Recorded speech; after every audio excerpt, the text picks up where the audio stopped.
শরীর ও মন সুস্থ রাখার জন্য চাই সঠিক সময়ে সঠিক চিকিৎসা ব্যবস্থা এবং অ্যাওয়ারনেস ডেভেলপ করবার জায়গা তো রয়েছেই। কখনো কখনো সবচেয়ে বড় সুযোগ থাকে এমন কোম্পানিতে যাদের আলোতে খুব একটা দেখা যায় না। আজ আমরা এমনই একটি গল্প বলবো, নাভানা ফার্মাসিউটিক্যালস বা নাভানা ফার্মায়ের। গল্পটা শুধু আর্থিক বিশ্লেষণের নয়, এটি স্বপ্ন, সংকট, আশার এবং সম্ভাবনার মিশ্রণ।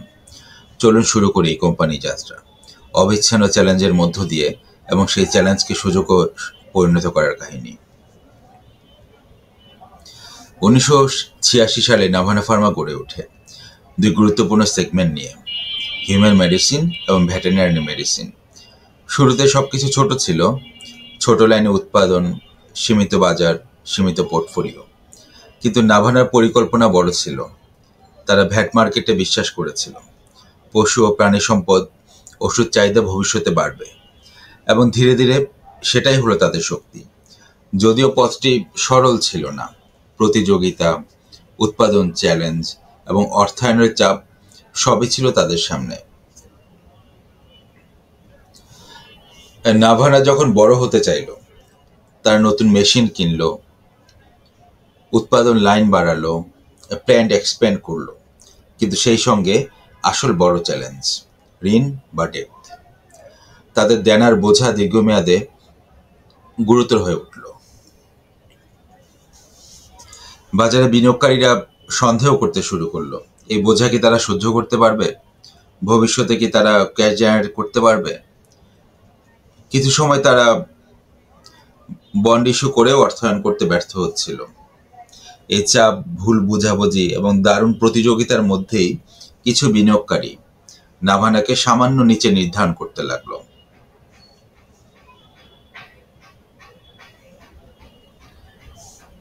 এখানে আমরা ডেটা বিশ্লেষণ করব এবং দেখব নাভানার শক্তি ও দুর্বলতা।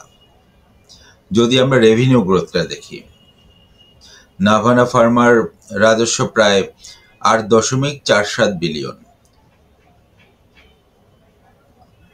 বিক্রি বাড়ছে, এটি স্পষ্ট দৃষ্টান্ত যে বাজারের চাহিদাটা বাড়ছে। আর যদি প্রফিট মার্জিনটা দেখার চেষ্টা করি, নেট আয় হচ্ছে 447.97 মিলিয়ন, ইপিএস হচ্ছে 4.17। নেট প্রফিট মার্জিন মাত্র 5.29%, আর অপারেটিং মার্জিন প্রায় 15.92%। যদি আমরা ক্যাশ ফ্লো আর ডেপ্টটা একটু দেখার চেষ্টা করি, ফ্রি ক্যাশ ফ্লো হচ্ছে 528.31 মিলিয়ন। কিন্তু কোম্পানির মোট ঋণও অনেক বড়।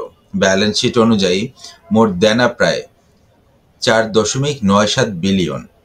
তাদের নেট ক্যাশ অবস্থান নেগেটিভ, যা ইঙ্গিত দেয় যে তাদের ঋণের বোঝা বড় এবং ঝুঁকিপূর্ণ। আরওই, রিটার্ন অন ইকুইটি 9.54%।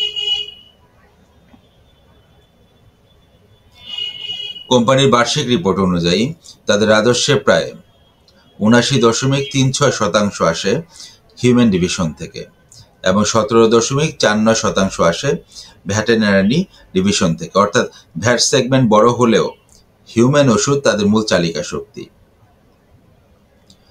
সংক্ষেপে নাভানা একটা মিশ্র স্টোরি বলেছে। বিক্রি এবং আয় রয়েছে, কিন্তু ঋণ ও মার্জিন তাদের পেছনে টেনে ধরছে। এখন প্রশ্ন হতে পারে, এবং তারা যদি সবকিছু ঠিক করে, ভবিষ্যতে তাদের আসল মূল্য কত হতে পারে? আমরা 4টার ধাপে নাভানা ফার্মা ইন্ট্রিনসিক ভ্যালুটা বের করেছি। আসুন এক বাই এক দেখার চেষ্টা করি। এখানে আমরা ব্যবহার করেছি P multiple valuation method, book value method and discounted earning, DCF style method. আর যদি বুল কেস হয় সেক্ষেত্রে কত হতে পারে ইন্ট্রিনসিক ভ্যালুটা, সেটাও দেখার চেষ্টা করেছি।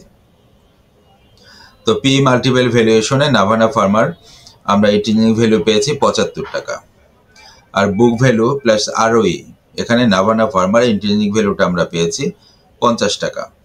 আর ডিসকাউন্টেড আর্নিং মেথডে নাভানা ফার্মার ডিসিএফ স্টাইল মেথডে ওর ইন্ট্রিনসিক ভ্যালুটা আমরা পেয়েছি জাস্ট 40 টাকা।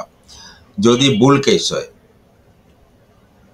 এটি একটি অত্যন্ত ইতিবাচক অপটিমিস্টিক ক্ষেত্রে ভিত্তি করে করা মডেল, যেখানে নাভানা তাদের সম্ভাবনাকে পুরোপুরি কাজে লাগাতে পারে, বিক্রয় ও মার্জিন উল্লেখযোগ্যভাবে বাড়াতে পারে এবং ভবিষ্যতে ঋণকে নিয়ন্ত্রণ করতে সক্ষম হয়।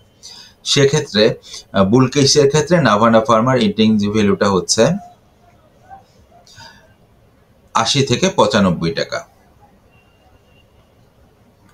এই পদ্ধতি বলছে যদি নাভানা তাদের গ্রোথ প্ল্যান সফলভাবে এক্সিকিউট করে, তারা শুধু বন্ধক বোঝা কমাতে পারবে না, বরং মার্জিন ও নগদ প্রভাব দিক থেকে শক্তিশালী হয়ে উঠতে হবে।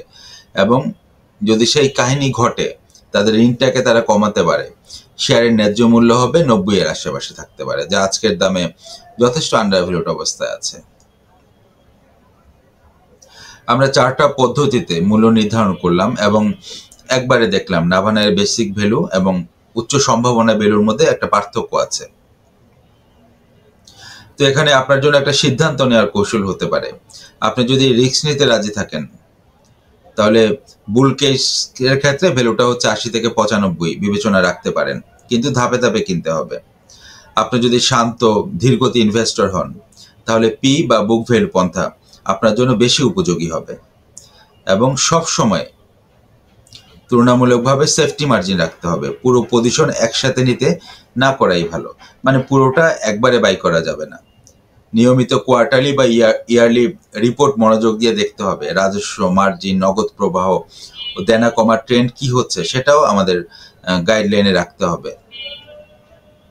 তো নাভানা ফার্মা শুধু একটি ফার্মাসিউটিক্যাল কোম্পানি নয়, এটি একটি সম্ভাবনার গল্প।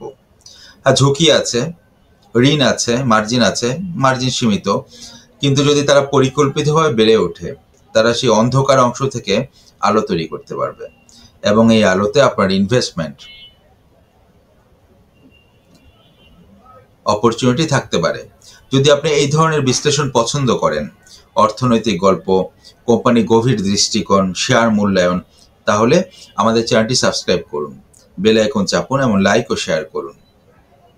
নিচে কমেন্টে বলুন আপনি নাভানা ফার্মার ভবিষ্যৎ নিয়ে কি অনুভব করছেন। আপনি কি বুল কেসে বিশ্বাস করেন নাকি কনজারভেটিভ দৃষ্টিকোণেই অনুরাগী? ধন্যবাদ আপনার সময়ের জন্য। পরের পর্বে আবার দেখা হবে নতুন কোম্পানির নতুন গল্প নিয়ে। ভালো থাকবেন। আসসালামু আলাইকুম।